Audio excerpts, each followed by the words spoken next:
Acaba de actualizarse los datos de las 7. Bueno, un día como hoy, hace 22 años atrás, renunciaba el presidente Fernando de la Rúa, que uno de los motivos principales de su renuncia justamente fue el tema económico, no el único, pero básicamente fue el tema económico. Un gobierno que no cumplió con las expectativas y que para tratar de solucionar los problemas ya que tenía la economía con la convertibilidad, no tuvo otra mejor idea que convocarlo a quien nos había metido en el problema, que había sido Domingo Felipe Cavallo. Y un de la Rúa que se ató a Cavallo. No escuchó a nadie, se ató a Cavallo y se hundió con Cavallo. Realmente en una de las negaciones de la realidad pocas veces vista antes en la historia de la República Argentina. Porque yo siempre se los cuento, fui partícipe desde la profesión de esos días como nunca se vivieron tan intensamente y los vivimos intensamente. El 19 de diciembre de ese año había caído un miércoles, y siempre les cuento, ¿no?, que estábamos en pleno programa el miércoles 19 cuando estalló esas manifestaciones populares que desde los distintos barrios de clase media y no tan clase media salieron espontáneamente después que el presidente había anunciado el estado de sitio, porque ya la reacción popular se había empezado a notar en distintos puntos del conurbano frente a la desesperación por la economía, por la guita que no alcanzaba, porque ya estaba el corralito implementado por Cavallo, y un presidente que había sido advertido. Siempre cuento que días antes de la renuncia se había producido una reunión que yo creo que fue la única vez en la historia de la República Argentina que se pudieron sentar en torno a una mesa todos los representantes del campo político, económico, social, religioso, convocados por lo que en ese momento la Iglesia intentaba hacer, que era una mesa de diálogo. Estaba un señor de apellido Angulo a cargo de ese diálogo y que había reunido a todos los representantes en Cáritas, sobre la calle Balcarce, a pocas cuadras de la Casa Rosada. Y en esa reunión, reitero, estaban todos: Alfonsín, Dual de la CGT, había representantes del gobierno, estaba el entonces jefe de gabinete Cristian Colombo, y le advirtieron a De la Rúa que para que haya un cambio, una válvula de escape al mal humor social y económico que había en la Argentina, lo cambia Cavallo, que era la persona que mayor bronca producía por todas las medidas económicas que había tomado.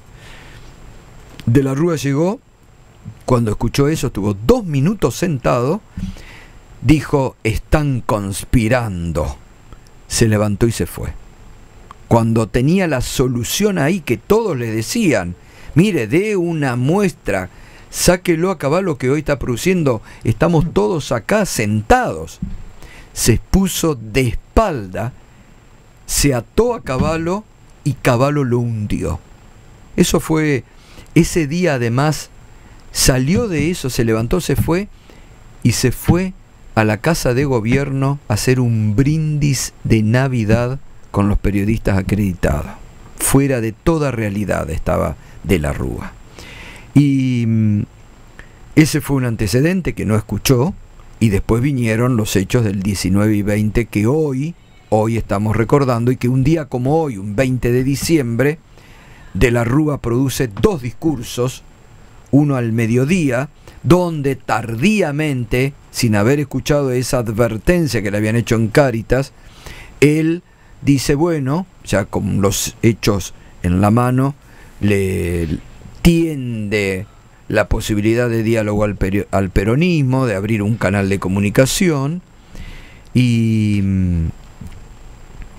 después se producen, bueno, ya los hechos que todos conocemos, porque ya se habían producido muertos, la gente estaba en la calle, el peronismo no le da apoyo, los propios radicales. Carlos Maestro era el presidente de la bancada de senadores de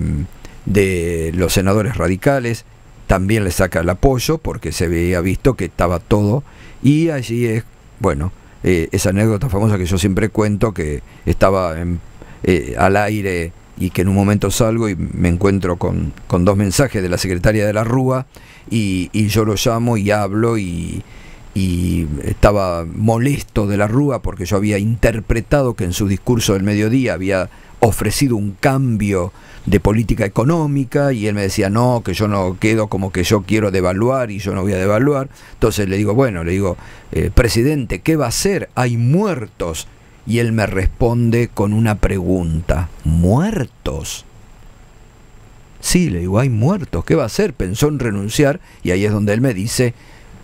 lo estamos analizando. 5 de la tarde del 20 de diciembre del 2001, y la renuncia, bueno, yo anticipé eso, y la renuncia se conoció el 20 de diciembre, 6:30 de la tarde, cuando ya, bueno, se habían producido los 37 muertos que hoy muchos van a recordar en las calles de la ciudad de Buenos Aires. Así que digo, esa es la historia que hay que recordar, como un gobierno que no escuchó las advertencias de una sociedad, de los representantes de la sociedad, enfrascado en sí mismo, fue echado por la gente que lo había votado. Esa es la historia reciente que hay que recordar de un 20 de diciembre del 2001. Así que, bueno, y además un gobierno que había ganado con un amplio porcentaje al peronismo, que Duhalde venía advirtiendo, ¿no?, de la necesidad de cambiar la convertibilidad, y una sociedad que tampoco quería escuchar, hay que decirlo, que no quería escuchar que había que salir de la convertibilidad, porque se vivía en una burbuja, en una ilusión falsa de que un dólar era igual a un peso y que estaba todo fenomenal, pero todo, como siempre ocurre en la Argentina, venía desde abajo, haciendo eclosión, y explotó cuando tenías todo tan encorsetado, ¿no? Y no habiendo querido escuchar ninguna advertencia, porque hasta el propio Chacho Álvarez le había ofrecido a De la Rúa volver como jefe de gabinete, y el grupo íntimo de la Rúa rechazó esa posibilidad. Bueno, enseguida